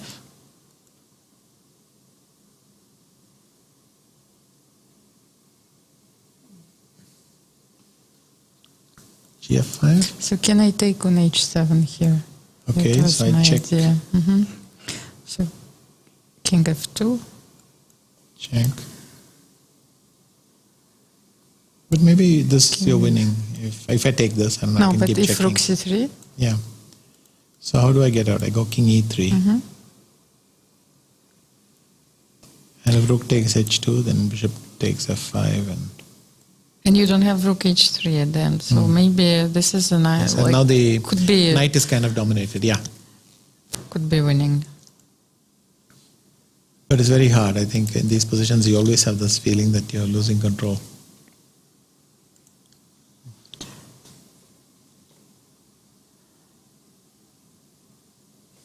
Okay, so India is leading 2-0. Oh, SL1 as well. Okay. SL Narayanan then clinched it for us. He won. And Onishchuk is still suffering a bit. It'll probably be a draw, but like now it doesn't even matter for India because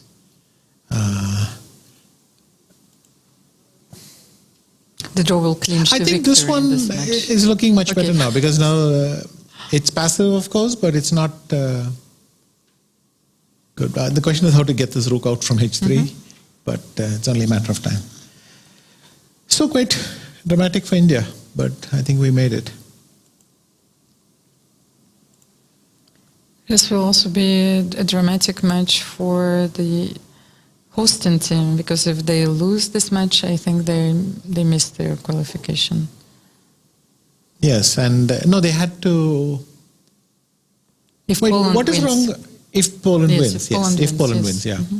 But that by no means looks assured now.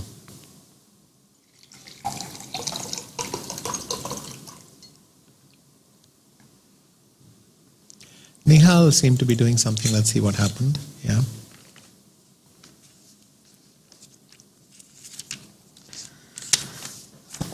Today I wanted to show you who has the titles, but I don't have this with me anymore. Okay, we'll have a look at this later.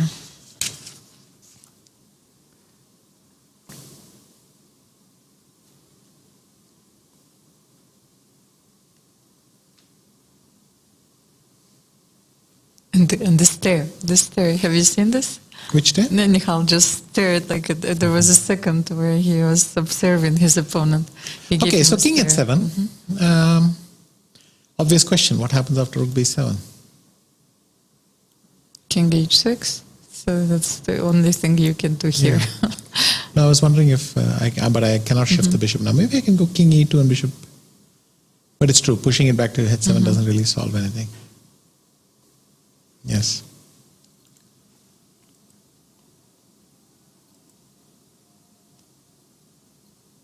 Maybe I can start with rook b6 first. Threaten to take another pawn. And if you go bishop d3,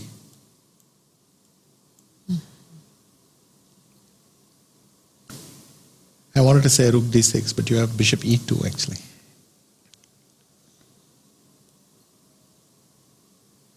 I was trying to make g5 work, but it doesn't work. Yeah.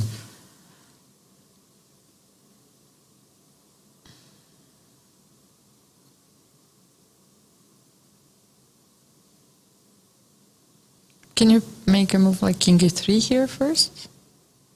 Rook b6 and king e3, where do you go? Bishop d3 and just make a move. I'll just go here. Goes bishop b5. But now that you're not attacking the pawn on f5, I wanted to go g5. Yes, but but you have rook d7. yeah. Yes, okay. Okay, of course, this doesn't. Oh, Nihal offered the exchange of rooks.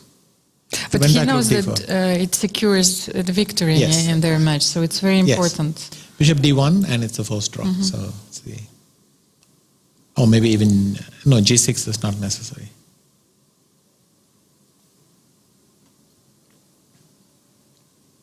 So they've learned their mistakes. a5, a4 would be a good way to finish it, but anyway.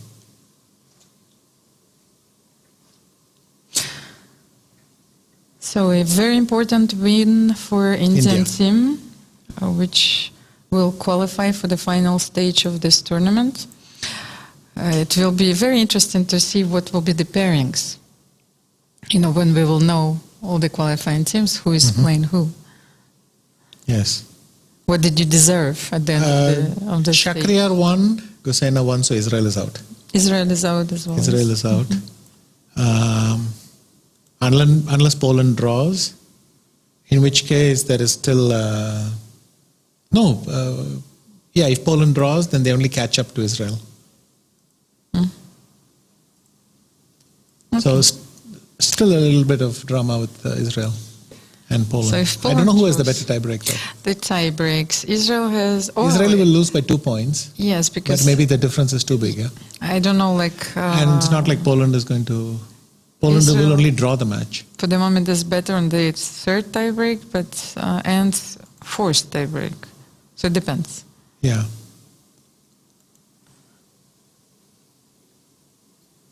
Nabati is still better. Somehow the counterattack of Temur didn't really come about. And Nabati is better. He still has this knight coming to f5, attacking h6, which is a permanent feature of that position now.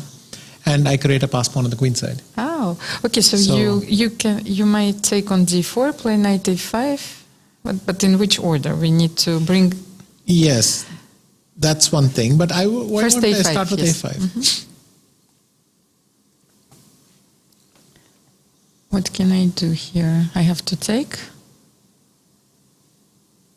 Take a knight b5 maybe, but then you will have knight c4. Bishop b2, bishop b4? What do you intend? Okay, so there's a fortress here. I can do this. And if I step away, then you can take. This is a fortress. Before you can attack it.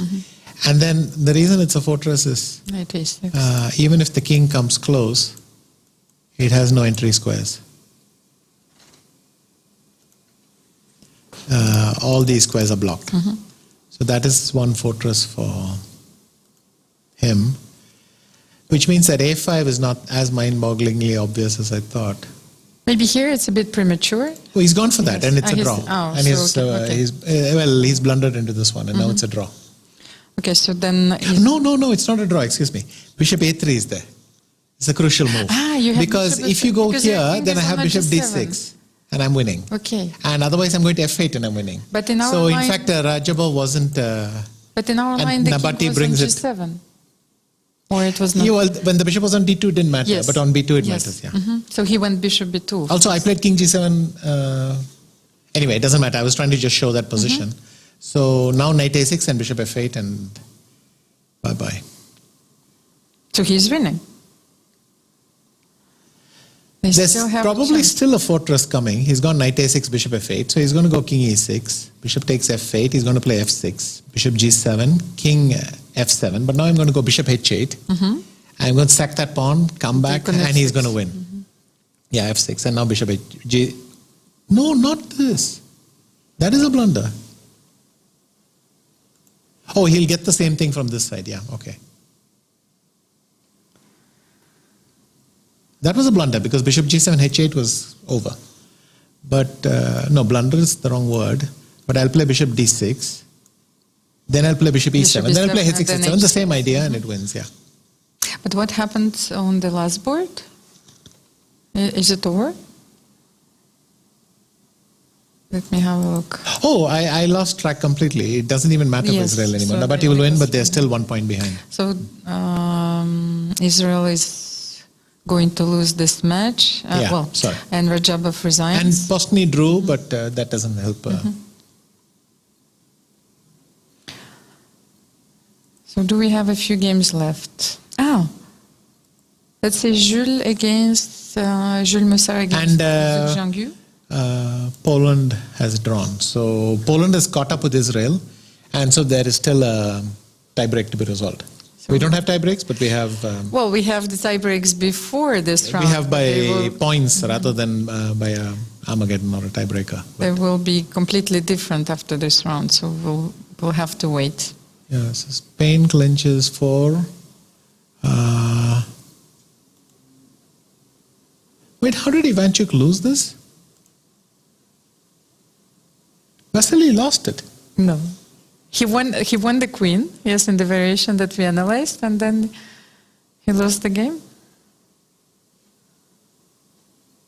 Or how did it happen? How did he lose this game?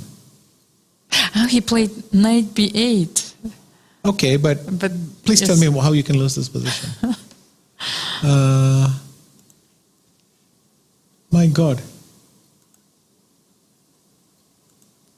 Well, I told you, it probably was a decisive factor that he hasn't played for a while. Yes. And he was rusty. Oh, he got into the jumping knights thing. Queen d4, knight f3. Queen f4, knight e4. The knights now support each other. Knight e1 check. Knight d3. Capture this. Still shouldn't be lost.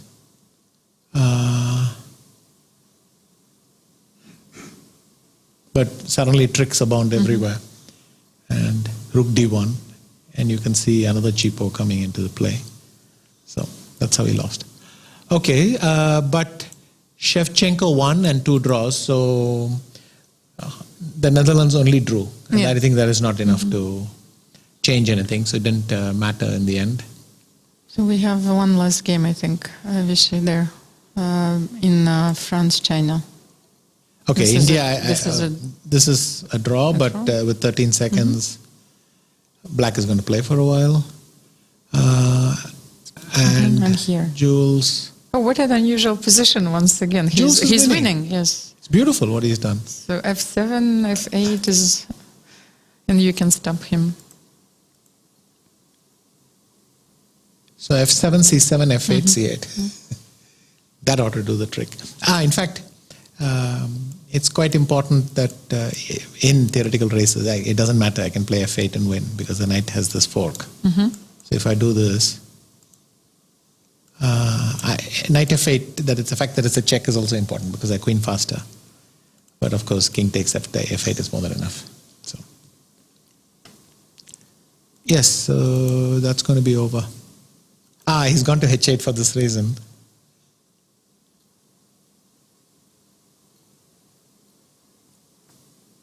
So F8. But I think knight D8 or C7 and knight D8 is going to clinch it. Yeah, C7. You have to play H3 because you can't sit around. And then knight D8. And you don't even have rook A7 check anymore. But if we analyze F8, is it a draw? Let's say I was not sure. Just for fun of it, once again, queen. No, it's lost, of course. Yes, it's lost anyway. Because of king F8, H3, C7, you have a check H2. on C3 and mate. That's so boring. I was going to go king F7, discover check. But yes, queen C3, queen G7 is even one move faster. So Jules equalized. Okay, nice for Jules to win this. So 2-2. Did it help? Yeah, it didn't matter for France. No, because France was not. Well, it depends. It depends on the pairings, of course. We will have a look. So this group is officially over. Ukraine drew against Netherlands. South Africa suffered a painful defeat against Spain, 4-0. I think. And China drew against France, 2-2. And what do we have left? Only one game left. Yes, this rook knight against rook. Yes.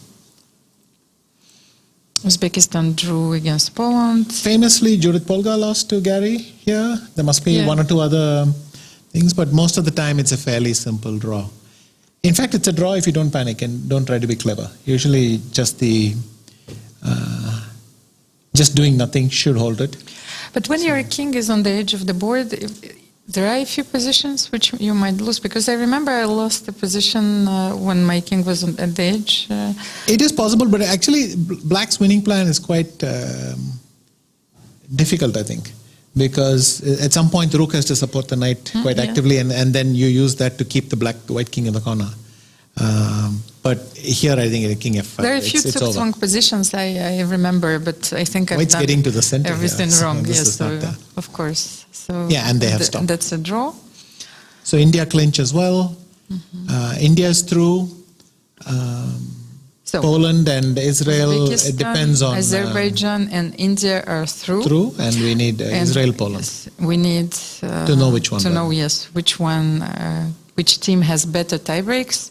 There will be no playoffs. This is something which is also new to this format. We'll have to wait for match points first. That's the same. Then game points. Poland was leading on the second tiebreak, game points. No, isn't, what is TB3? No, first this is game points. This is match points, no? No, it can't be. TB4 must be game points because it's a high enough number. We're talking the scores of 14, right? TB4, no. TB4 is the number of points which are given for victory on the first board, third board. Okay. What is game points? Is that all it is? Yes, 13. Match points first. Then Uzbekistan has 6, so they don't get. They get half of 6. Yeah. So Israel had this slightly better second tiebreak, then they were worse on the third tiebreak, and they were better on the fourth tiebreak. So we'll have to wait. Yes. Okay, so let's have a look first of all at the results. of this round, and we will wait for the confirmation. So wait a minute. Poland gets half of Uzbekistan's score, which is half of 8 will be 4. Then they get half of Azerbaijan, half of Israel, half of India. And they get nothing from the United States. I think they're going to have a good game points thing. And that is the second tiebreak, right? You think this the Poland will overcome Israel? Well, think about it. Israel lost to Uzbekistan, so they get nothing of the biggest score. And then they'll get a lot of the score with the US. But the US has the lowest score, so that's going to be unfavorable. Israel gets has beaten the US, so Israel gets 2 points from the US, but Poland will get 4 from Uzbekistan because Uzbekistan is finished with 8. So that's kind of the obvious one. And then for the rest, I don't know. Okay, we will see the results of but the round. Israel and Poland drew as well. No. Yes, they drew as well. So that's it. I think, sorry to interrupt you again. I thought then that Poland is probably winning, is getting through. We'll let the mathematicians decide. That's yes, true. I think will. it's a very important. Also, it's a very important moment for the hosting team because if Poland has better tiebreak, this means that Israel is going to be eliminated. So we will wait for the official confirmation. These are the results of the pool B that we were trying also to analyze. We'll bring the standings right after this. So Azerbaijan won against Israel, Uzbekistan drew against Poland, and the United States of America suffered another painful defeat. They lost against India. So 3 teams qualified already in this group: Azerbaijan, Uzbekistan, and India. These are the standings from the pool A. China is qualified. France shared with Spain and Ukraine. So we will have to wait for this too, because this is also important for the pairings of the final stage. Let's have a look at the standings. And I will have to check on chess results, because this is the only way that we can find out. Okay. Check out what? Yes, this is it. Yeah. So these are the standings after the preliminary stage, but according to chess results, Poland is through. Correct. So Israel and United States of America are eliminated from this tournament. And starting from tomorrow, we will have a completely different format. Yes, because there are tiebreaks. And there are tiebreaks. If the first two, and they play 2 games against, each team plays twice against the other. First, the quarterfinals. We will wait for the pairings. And then, so each team is playing against each other, so with both colors. And if the match is tied, then we will have tiebreaks, and there are going to be blitz games, but no Armageddon. If the match is tied, then the match is repeated with different colors. And obvious pairing is China-Poland. Yes, just a second. The other pairings for me are not clear. I need to know the tiebreaks. Yes, if we believe that but we have Uzbekistan already finished first, then so China-Poland. China-Poland, then India will play Ukraine. India, no, is 3 versus 3 or, sorry, we have... Yes, so, no, you're the... 1 versus 4, 3 versus 2. The runner-up is playing against the third place of Pool B. So let's say France is playing against... India. So it's France-India tomorrow. France-India. Uzbekistan is playing against Spain. Your audience, your commentators are going to have a difficult time tomorrow. But today, we're still friends. So, well, I can kick you out of my studio. I've been very polite these 3 days. Yes, you have. But we will see how you behave tomorrow. Allez bleu. But do you have a phrase, for example, to support the Indian team? Kind of annoyingly, our cricket team is called the Men in Blue. So we actually have a problem there. But anyway. Okay, allez les bleus. It's a fair play. match. So we will see you tomorrow. Thank you so much for watching. This was a very dramatic round, especially for those teams who were eliminated from this tournament. But they will have a chance, first of all, to play in the tournament tonight, and there is a very interesting excursion tomorrow. Let's see. Yeah. So some are awake at 7 in the morning, so they are lucky. It starts at 9:30 and it will last almost the whole day. So see you tomorrow, and that's a wrap for today. Yes.